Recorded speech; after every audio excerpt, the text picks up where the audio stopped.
দুনিয়ার পার্থিব কিছু সুযোগ সুবিধা লাভের উদ্দেশ্যে তারা কিতাবের।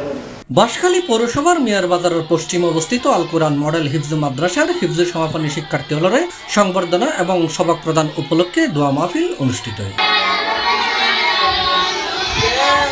গত হালিয়া ফজরতুন বাদ জোহর পর্যন্ত এই দোয়া মাহফিল চলে।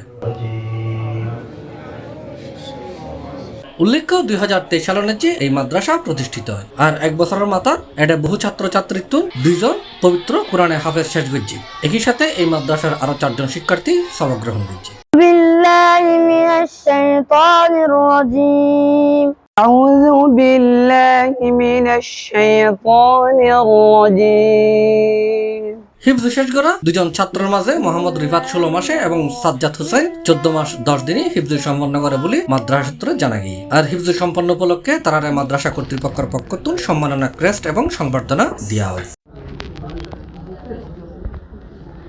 এড়ে উপস্থিত আছেন জলদি হুসাইনিয়া কামিল মাদ্রাসার ভাইস প্রিন্সিপাল মাওলানা আজিজুর রহমান, হাফেজ মুজাম্মেল হক, মাওলানা হাফিজুর রহমান, মাওলানা হেলালুল ইসলাম, মাওলানা সলিমুল্লাহ মক্কি, সহকারী অধ্যাপক আনোয়ারুল আজিম, কারি মুর্তজা হাসান বিল্লাহ, মাস্টার আব্দুর রউফ, মাওলানা শহীদুল্লাহ, রিফাতুল ইসলাম সহ আমন্ত্রিত ওলামায়ে কেরাম এবং ছাত্রছাত্রীদের অভিভাবক বৃন্দ এড়ে উপস্থিত আছেন।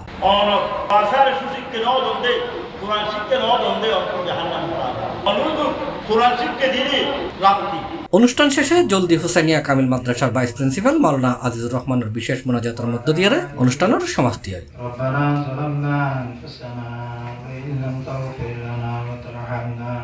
C+ চট্টগ্রাম।